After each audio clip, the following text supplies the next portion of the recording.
Queremos tomar el pulso a la actualidad, como cada jornada en esta picota.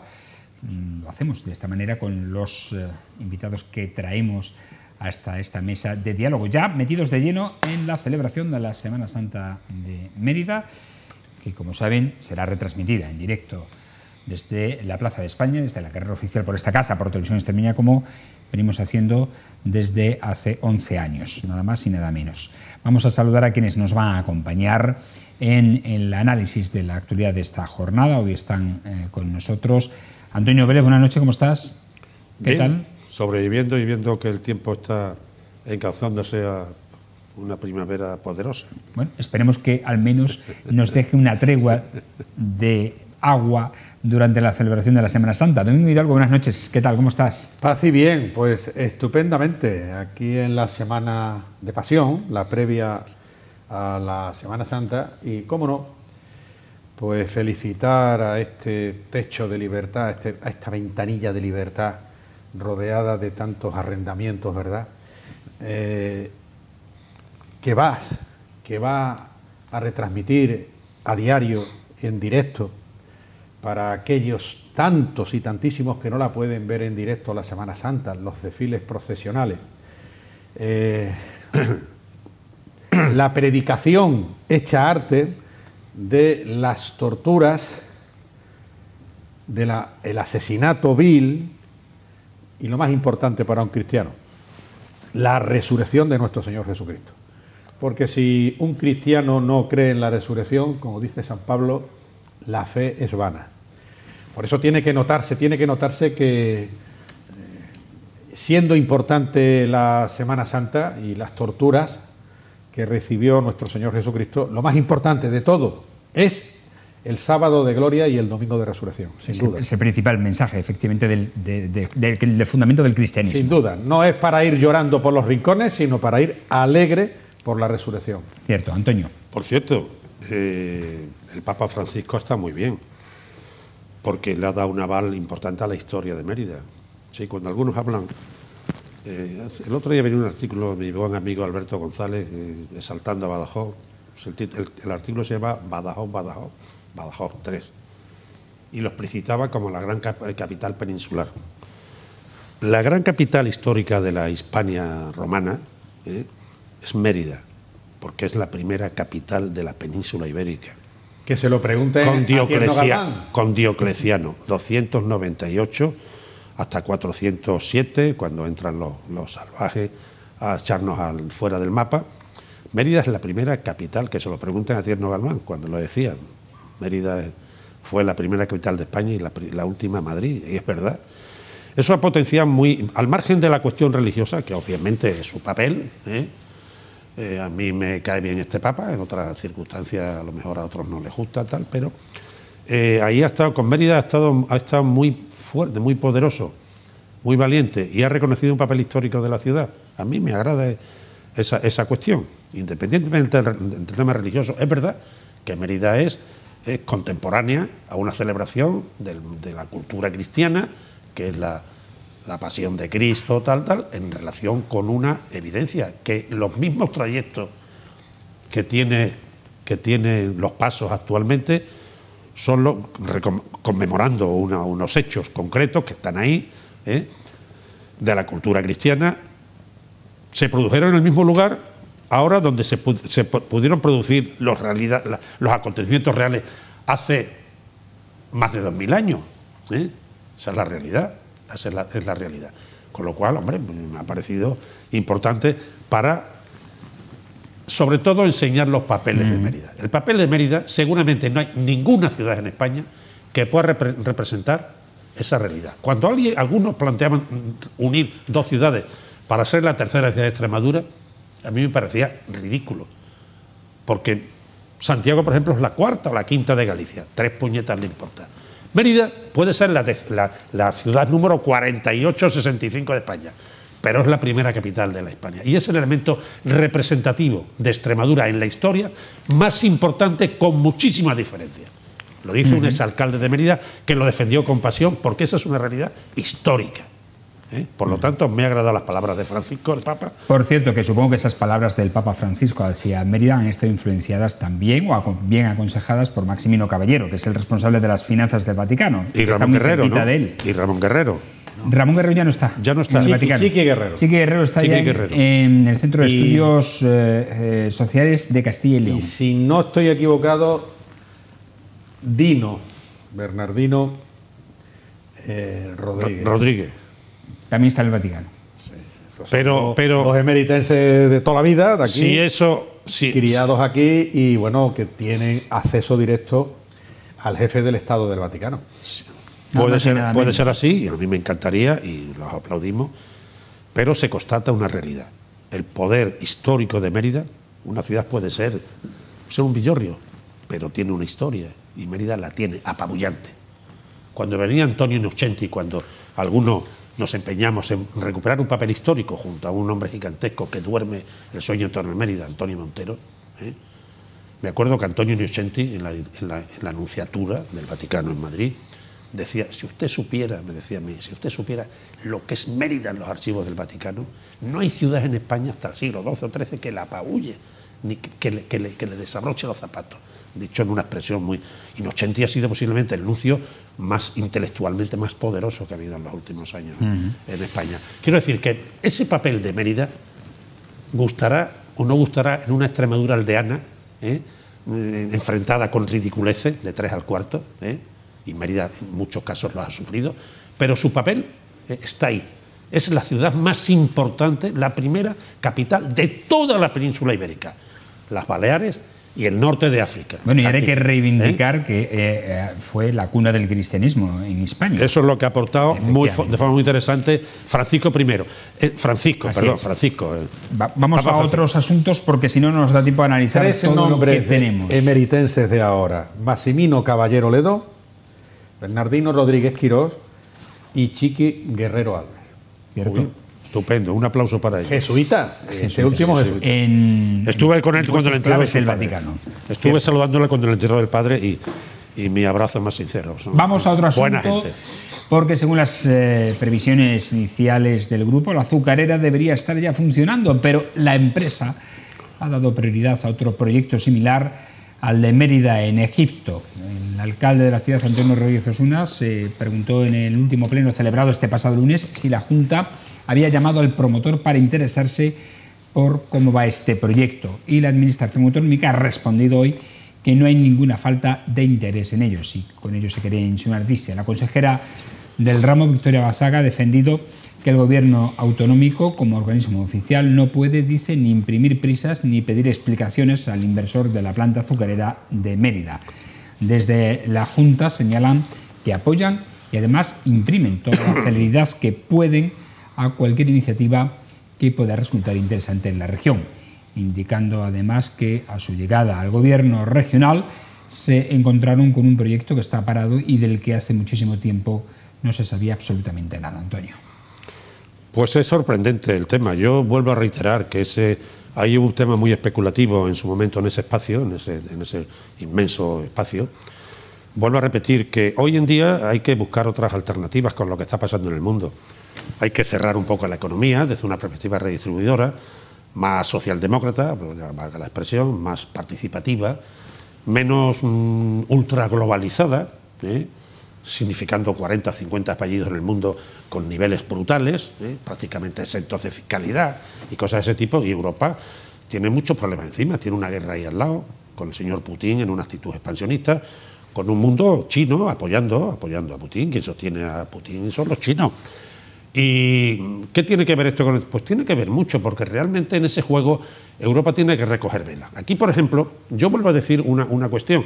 No creo que ese espacio, en lo que puede ser el juego metropolitano Almendralejo, Mérida Almendralejo, con los miles de habitantes que hay alrededor, con el nivel de comunicaciones tan tremendo que tiene, con el gran eje diametral Lisboa-Valencia ferroviario y de autovía a falta del tramo Santa Amalia, Ciudad Real, Santa Amalia, Ciudad Real, que es infinitamente más importante que ir de Badajoz a Córdoba, que dudo mucho que los pacenses quieran ir a Córdoba, querrán ir a Zafra, no creo que quieran pasar ahí, en la intención de sustraer de Mérida una parte del juego del juego centralista que tiene Mérida, en el nudo de las comunicaciones. Entonces quiero decir que en ese juego, en esa especie de tormenta de ideas que yo a veces de forma coherente o incoherente pongo encima de la mesa, aquí hay cuestiones que hay que recuperar, hay que plantear seriamente. Hay un espacio impresionante, con una estación ferroviaria necesaria, porque puede ser la gran salida nueva hacia Madrid por Calamonte. En fin, quiero decir que hay un potencial de juego tremendo. Y hay curiosamente un tema que hay que también poner en juego, los dedos en el juego. Actualmente, curiosamente, un textil, la industria textil, el sector textil, abandonado en la globalización, asentando en otros sitios por intereses de explotaciones de los obreros, en Marruecos o en Bangladesh o en Pakistán, está volviendo. Hoy en día está recuperando el textil mucha fuerza. ¿Dónde? En España, ¿dónde? Cataluña, Valencia, el país valenciano. Algo de Castilla-La Mancha, ahí está apretando. Madrid y Andalucía, perdón, y Galicia. Esos son los grandes poderes en el mundo textil, algo también Andalucía. Extremadura tuvo un potentísimo sector textil hace 50 años. Estaban aquí en Mérida los Díaz Pacheco, había cooperativas, había sistemas privados, los Díaz Pacheco debajo del cementerio y al final del Corralón de los Gitanos, el Callejón de los Gitanos, terminado Cervantes a la derecha, donde está enfrente del aparcamiento de los León. Es decir, había miles de puestos de trabajo en el sector textil. Hay que recuperar ese sector. Mérida es un punto importante para ello. En fin, aquí en Mérida nos desnutrimos industrialmente, otros buscamos otras vías geopolíticas, ahí están, pero recuperamos algo de industria, entre otras cuestiones, que fue, por ejemplo, Mivisa, la fábrica de envases. 3 turnos, potencial ahí. Mivisa, una empresa internacional. Pues hay que buscar esas vías. Hay que buscar esas vías para que Mérida, por ejemplo, el espacio Mérida sea un elemento con ferrocarril excepcional en el juego. Evidentemente, a mí el tema azucarero hoy en día, azucarera, no me suscita absolutamente nada. A mí, Antonio Vélez, no me suscita nada. Yo creo que ese polígono industrial tiene que jugar otro papel más poderoso. Ya veremos, seguiremos hablando de esto. Seguimos hablando. Domingo. Bueno, el desmantelamiento de la industria en España entera, en toda la nación, viene, me acuerdo cuando los Altos Hornos de Sagunto, quiero recordar que fue el año 1986 o algo por el estilo, ¿no? Mérida, te acordarás, alcalde, el equipo de fútbol se llamaba Mérida Industrial, y Mérida se ha quedado en lo que se ha quedado. Había otro equipo en el Cepansa también, del polígono Cepansa. Sí, bueno, ya era Mérida Industrial. Pero un inciso, Mérida no se ha quedado lo que se ha quedado. Mérida en el 81 tenía 40.000 habitantes, tiene 60. Sí, estamos de acuerdo. Ha habido un incremento de población, eso no hay que discutirlo. Lo que quiero decir es que en general toda la nación española, que era la región catalana, gracias por cierto a que siempre nos ha estado robando con el tema textil, se acabó la cuestión textil en Béjar porque se favoreció la catalana. Vamos también un poco a la historia. Igual que las provincias vascongadas fueron, los Altos Hornos de Nervión y todo eso, fueron favorecidas a costa del resto de los españoles. Que el tema de deuda histórica quizás sea muy interesante hablar. Y que nos siguen robando todo lo que pueden y un poquito más.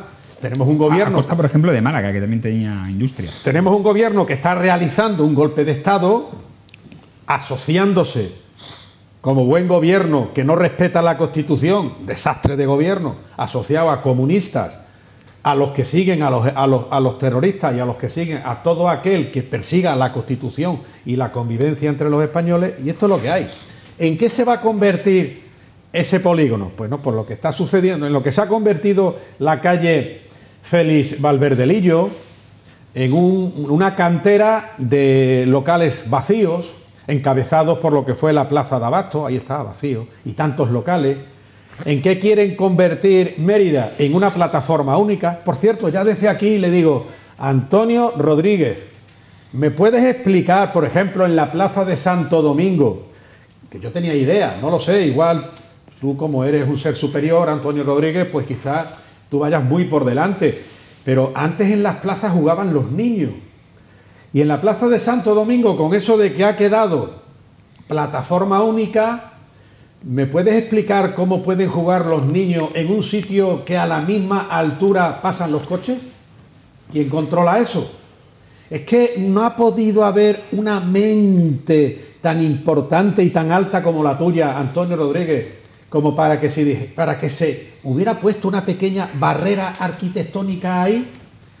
¿Y qué es lo que viene sucediendo? Pues muy sencillo, que del mismo modo que hay locales comerciales cada vez más vacíos, porque la actividad económica la está abortando este gobierno de la nación española, pues nos encontramos con que en modo alguno, lo mismo que hay locales comerciales vacíos, cuántos polígonos industriales y semilleros de empresas en todas y cada uno de los pueblos están también vacíos.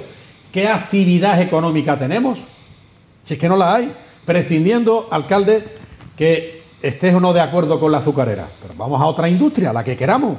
Si es que eso ha sido única y exclusivamente una forma de hacerse publicidad. Las imágenes que ha tenido a bien poner el coordinador, el director de este programa, que un día te van a denunciar por tenernos aquí, director, a Antonio Vélez y a mí.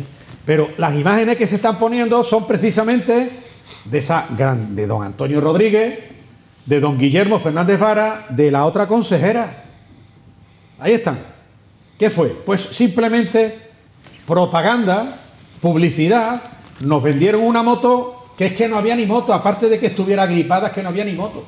A ver, Antonio, muy rápido. Creo que el problema que ha habido, Domingo, en mi opinión, es que se ha permitido una globalización excesiva por parte de todos los gobiernos, lo han permitido, sí. Todos los gobiernos.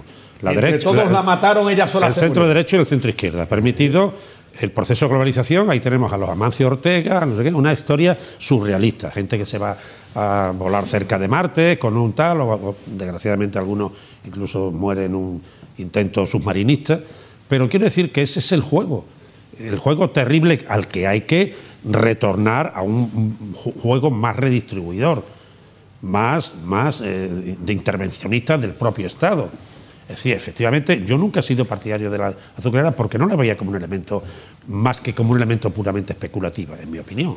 Yo creo que eso es un tema que se encuentra Osuna, hereda Osuna, que estaba ahí, venía de atrás. ¿Se les habrá dado subvención a esa empresa? Posiblemente, pues sí, de SEPI, 120 millones de euros. O sea, iban a venirse aquí, le iban a... La sociedad, la SEPI, todavía no. Tiene aprobado la sociedad de participación industrial y tal, una sociedad que es una cuarta parte, un 25% de la inversión. Y a los chinos en Navalmoral 300 millones, también. No sé qué pintan los chinos en Navalmoral, con todo mi respeto. Porque estamos en un momento, comprenderemos todos que estás en un momento muy duro.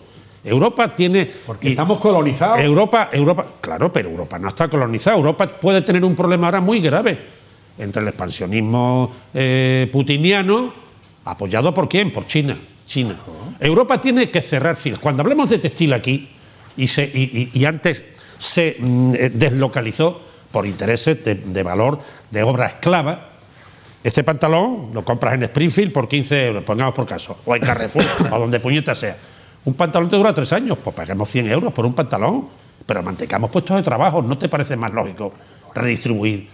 O los que pagamos impuestos de IRPF somos los que soportamos de IRPF, de IVA, soportamos tal, y los grandes globalizadores con cientos de miles de millones. Comercio abierto ahora. Esto es una historia. Hay que recoger un poco los viejos postulados redistribuidores de la socialdemocracia, no del revolucionarismo, del sistema de redistribuidor. ¿Me entiendes? De las políticas keynesianas, que no son ciencia ficción, la adoptaron. Entonces Europa tiene que jugar ese juego, y dentro de Europa, obviamente, España, y dentro de España, obviamente, Extremadura. Ese es un juego que obliga a un discurso, Domingo Hidalgo. A los que somos viejos se nos puede permitir que podamos expresar lo que la vida nos ha enseñado. En momentos en que hay unas empresas públicas, unas empresas que se liquidan, un sistema ultraglobalizador que centraliza las ganancias en 50 familias universales, y que encima están exentos de gratificación, o un sistema ese globalizador que hace que los paños se hagan en Pakistán, en Bangladesh o en Marruecos. Pero diga usted, este no es el tema, porque Europa, imagínate si gana Trump en el mes de noviembre. ¿Cómo se queda Europa? Ojalá gane. A los pies de los caballos, ojalá gane. A los pies de los caballos, como dice mi amigo Borrell, a los pies de los caballos de un personaje como Putin, a los pies de los caballos de un personaje como Putin, ¿con qué apoyo? Básicamente China. ¿Y qué pinta China en un juego europeo? Por ejemplo, lo dice Antonio Vélez, ¿qué pinta China en Navalmoral con 300 millones del PERTE? Colonizarnos. Bueno, señores, eso vamos a otras problemas. Hay que jugar, hay que hablar de España globalmente, de territorio y de la distribución de la riqueza. Antonio, vamos a abordar otros temas rápidamente, que tenemos mucha faena.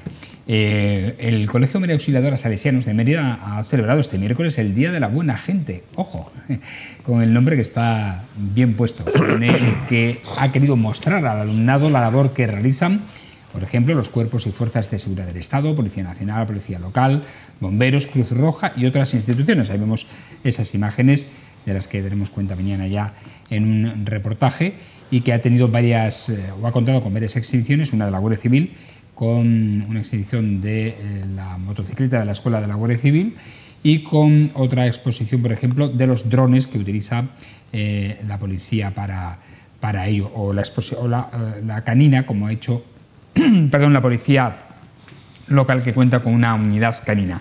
En fin, nos congratula que este colegio de los salesianos muestre, me van a perdonar,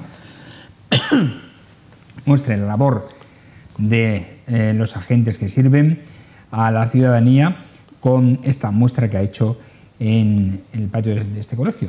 Interesante. Pues hombre, vamos, todo lo que sea educar a la gente joven, y lo que no sé es cómo lo han permitido, porque como todos sabemos, hay partidos políticos que se han alegrado, y líderes nacionales que han sido hasta vicepresidentes del gobierno de la nación española, que cuando decían rodeemos al Congreso y pegarle una paliza a un policía estaba bien visto, ¿no? Eso políticamente ha estado muy bien visto. No estoy hablando de hace muchos años, estoy hablando de hace nada, incluso, en fin, una vergüenza.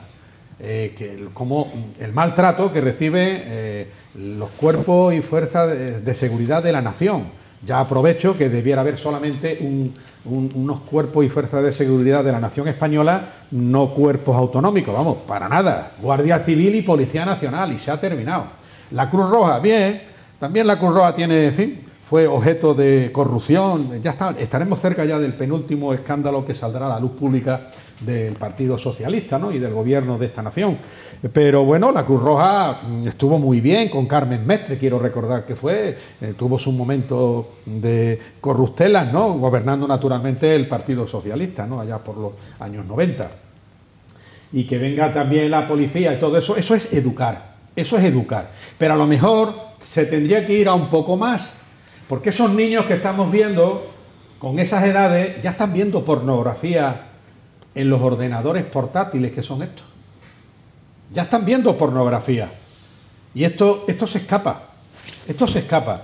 Y sin embargo, los poderes públicos están incentivando eso, directa o indirectamente. Y a lo mejor habrá que empezar a hacer como en las películas del oeste. Al entrar en el colegio, o se va sin teléfono portátil o se deja en la puerta. Y tenemos que empezar a educar a nuestros hijos también, y a los mayores, a los nietos, naturalmente, y dar ejemplo. Pero el ejemplo, pues por desgracia, brilla por su ausencia. Antonio, ¿algo más sobre esto?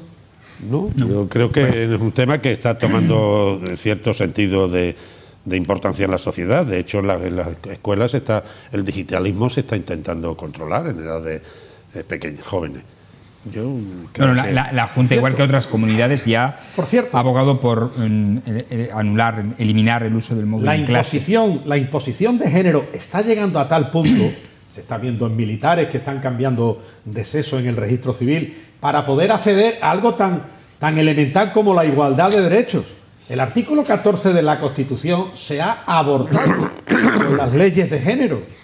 Entonces, si yo, para tener los mismos derechos que una mujer, me cambio en el registro civil y digo que soy una mujer, pero lesbiana, y me gustan las mujeres, no hay nada que lo impida. Eso es ley. Y ahora yo no me voy a molestar por eso, ¿no? O sea, no tenemos que... Es que están llegando a un sinsentido tremendo. Pero voy aún más, hablando de los bomberos. ¿Qué es lo que se le pide a un bombero? Me da igual el sexo, ¿eh? Sea varón o hembra, es que me da igual. ¿Pero qué se le pide a un bombero? que si tiene que subir a un 7º piso y coger a una persona en lo alto, tenga fuerza para ello. Con lo cual, las pruebas físicas se les tiene que exigir exactamente igual a ese ser humano, sea varón o sea mujer, a esa persona, y me da igual su condición y su género. Sino si usted tiene que coger 60 kilos, usted los coge. Y quien no lo coja, prescindiendo del sexo, no aprueba. No aprueba, porque estamos hablando de algo muy serio. Estamos hablando de algo muy serio, porque el trabajo de bombero no es estar en una oficina, que no requiere un esfuerzo físico. Pero es que el trabajo de bombero requiere mucha fuerza, mucha capacidad y mucha potencia física. Hay sistemas mecánicos también. Eso... O sea, ahora se va a hacer por ordenador. Los bomberos van a trabajar ahora por ordenador. Tú no puedes obligar que una persona coja 70 kilos, 80 kilos. Claro. Las pruebas físicas que sean iguales. ¿Sí? Las pruebas físicas que sean iguales para cualquier ser humano. Bien, correcto. Pero hay cuestiones con las... Volvemos al hilo que nos ocupa. Porque si no, la discriminación va en detrimento y en contra del interés. Volvamos al hilo. El digitalismo es un tema que hay que ver con cierto cuidado, sobre todo a ciertas edades. Y se está interviniendo. Hay que seguir en ese camino. Bueno, señores, vamos a otro asunto, que si no nos da tiempo. El Grupo Parlamentario Popular ha asegurado que la Junta de Extremadura cumplirá la legalidad y sus obligaciones con los migrantes, mientras que el Grupo Parlamentario Socialista ha preguntado a la presidenta del Ejecutivo Regional, María Guardiola, por su opinión respecto al nuevo órdago lanzado por el portavoz nacional de Vox, José Antonio Fuster. Por su parte, el Grupo Parlamentario Vox ha reiterado que su posición al respecto es clara y se ha mostrado a favor de la inmigración legal, pero ha condenado la que sea ilegal, mientras que Unidas por Extremadura ha acusado a Vox de ser una formación con muy poca humanidad. Lo digo en referencia a lo que ha dicho el diputado madrileño Fuster de Vox, que ha comentado, y ayer hablamos ya sobre este tema, que va a exigir al Partido Popular en las comunidades en las que gobiernan juntos, como es el caso de Extremadura, que condene o que prohíba la migración ilegal. Antonio, sí, pero ilegal. Este es un tema bastante complejo, ¿eh? Y es un tema que no es un problema de Extremadura o de Castilla-La Mancha o de España, es un problema global, es un problema global europeo, inscrito en un problema de natalidad terrible, inscrito en una problemática complementaria terrible, ¿eh? Es decir, esto es un problema evidente. Europa no tiene natalidad. Evidentemente tampoco eso significa que aquí se vayan a abrir las puertas de forma irregular, ¿no? Pero es un juego que implica hincar los codos de Europa y ver cuál es el tema. Hay gente que hemos defendido el tronco cristiano de los inmigrantes, pues como cultura y como sociedad más evolucionada. Pero eso es una anécdota. ¿Cuál va a ser el futuro de Europa respecto de un continente cercano con 1.500 millones de habitantes, con una previsión de crecimiento brutal a 30 años vista, duplicado largo, no triplicado, ¿eh? ¿Qué va a ser? ¿Cuál es el problema? Porque claro, África tiene 50 y tantos países, la mitad son dictaduras, la natalidad es terrible, el juego político, geopolítico de África ha sido terrible para Europa. Europa, que pagaron todos los excesos del rey Leopoldo en el Congo belga, pues al final han terminado a patadas fuera los europeos. Y eso es un problema grave, porque, vuelvo a decir, África tiene hoy 1.500 millones de habitantes. Y eso es un problema grave. Pero tiene que resolverlo básicamente Europa, porque Europa tiene por el flanco oriental a un personaje expansionista de momento hasta el año 30 o no sé cuánto, que se llama Vladimir Putin, con un apoyo brutal, que se llama China y que quiere estructurar un espacio geopolítico, comercial, la ruta de la seda, no sé qué, la entrada sistemática en Europa como competidor de unos sistemas de más costo y más redistribución social como tiene Europa. Un trabajador en Europa gana más que un trabajador en China. ¿Estamos o no estamos? Y África está debajo, creando sobre 50 países que hay, 28 son dictaduras, básicamente militares. Consecuentemente con ello, el juego de las explotaciones del vanadio, del volframio, del oro, de la plata, de no sé cuánto, eso está ahí como un elemento, y los demás sobran. Claro, ese juego afecta ahora mismo a un continente, vuelvo a decir lo que decía antes, que no caiga Trump en noviembre, que Europa tiene que empezar. Europa tiene 500 millones de habitantes, 400 y pico, con el Reino Unido que tendrá que volver. Hay que jugar un juego, porque si no, ¿dónde vamos? ¿Dónde vamos? Con lo cual, parece normal que pensemos en un juego interno de saber cuáles son. Hombre, no creo que la solución vaya a estar en hacer los niños ahora en incubadoras artificiales, que también se pueden. También sería una novela de ciencia ficción, ¿me entiendes? O sea, los niños pueden hacerse, producirse en un vientre artificial, no en un vientre corporal, ¿eh? Pero claro, esa no es la solución. Entonces, ¿cuál es la solución? Porque es muy sencillo decir, estos tíos que no vengan, bueno, vamos a ver. Evidentemente yo no estoy de acuerdo con la inmigración ilegal, pero no estoy de acuerdo con estar en las costas con ametralladora. Y no estoy de acuerdo con el juego de las mafias de este tema. No estoy de acuerdo. Pero todo eso implica algo muy simple. Se lo digo a mi amigo Pepe Borrell. Se lo digo. Es sentarse a ver cuál es el futuro de Europa respecto de los espacios circundantes. Porque uno está perfectamente controlado por Rusia y por China. Y otro está ahí en un juego de nadie. Lo que pescan los japoneses, los rusos con el control militar y los chinos con el juego de los minerales y otros. Seguimos pulsando la opinión, Domingo. Vamos a ver. En particular, el de la inmigración ilegal, que es objeto grave de doble moral, de doble lenguaje, de hipocresía social y política, de pensar una cosa y autocensurarse para no salirse de la dictadura de lo política y socialmente correcto, cuando a la vista está qué es lo que piensa la generalidad española, de los españoles. No voy a entrar en lo que está sucediendo en Suecia, por ejemplo, en lo que está sucediendo en Alemania, en lo que está sucediendo en Barcelona. Vamos a ver, vamos a hablar desde la verdad o desde el bien queda. Desde el nuevo orden masónico de la Agenda 2030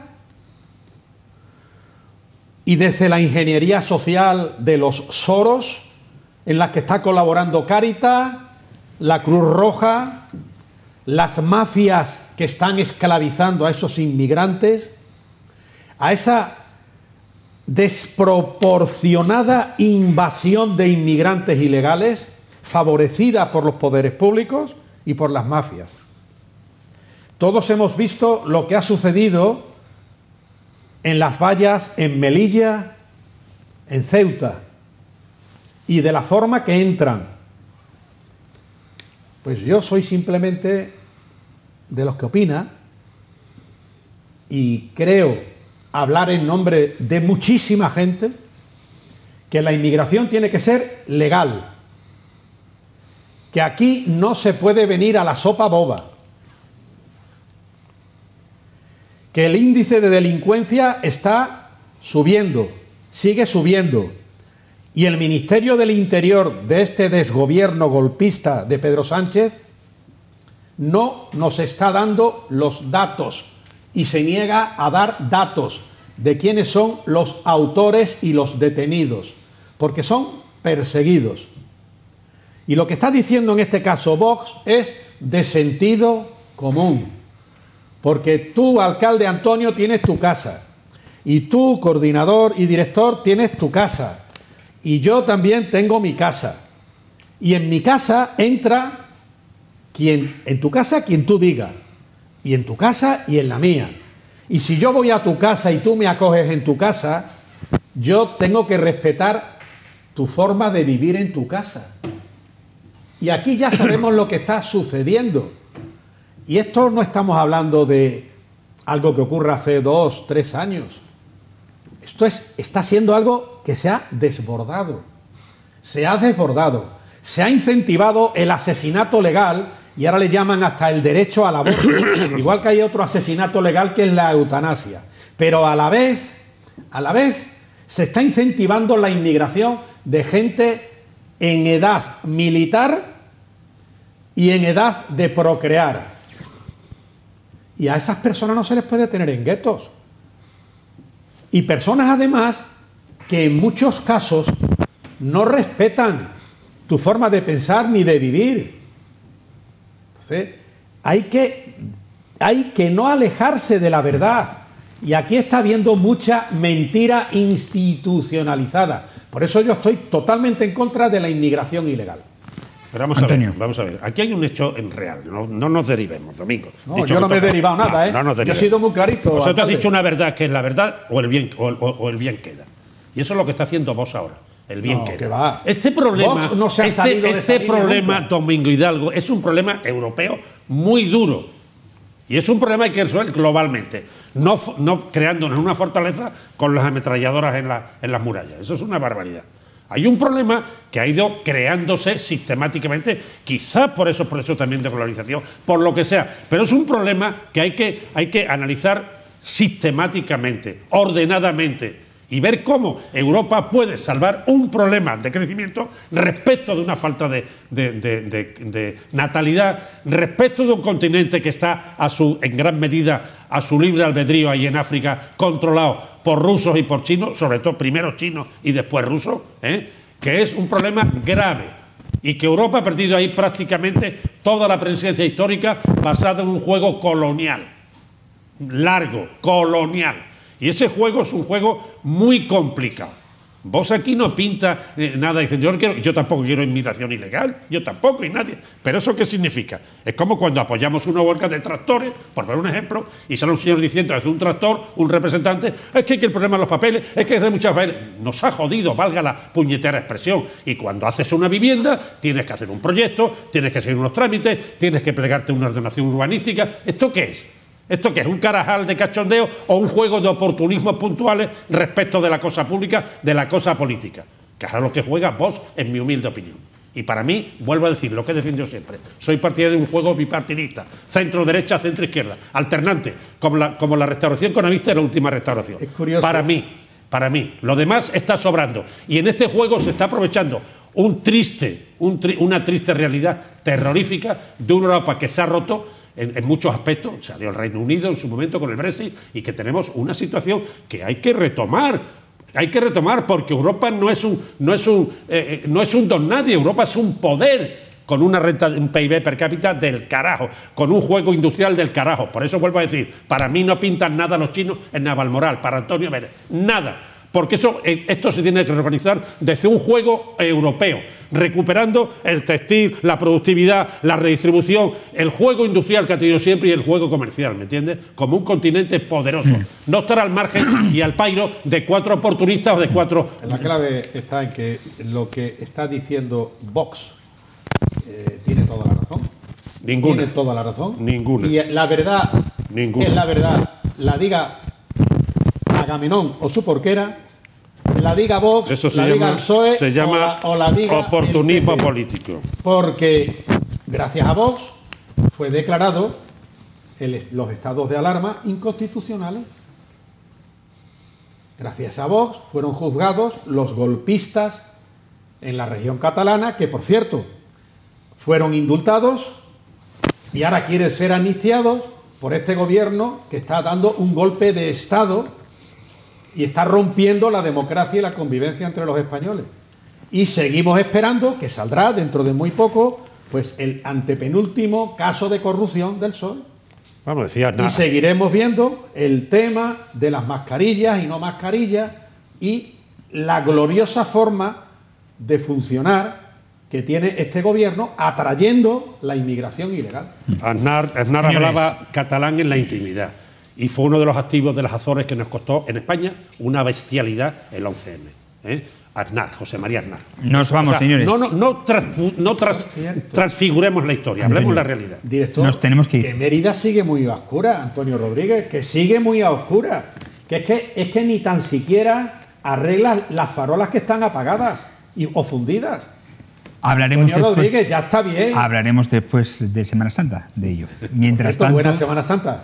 Todos. Trabajada va a ser desde luego por nuestra parte, porque vamos a estar trabajando intensamente. De hecho, hoy ya ponemos el punto y final a las picotas, mañana no habrá picotas y regresemos el viernes, pero no con el formato habitual, sino la picota capitita para poder cumplimentar con las últimas dos ¿Vendrá don hermandades. Rafael Angulo, no? Vendrá don Rafael Hombre, Angulo a ¿qué hacer faltaría? su capillita para entrevistar a los hermanos mayores que creo que quedan pendientes, la hermana mayor del Nazareno, de los Castillos, y a un capataz de la Veracruz.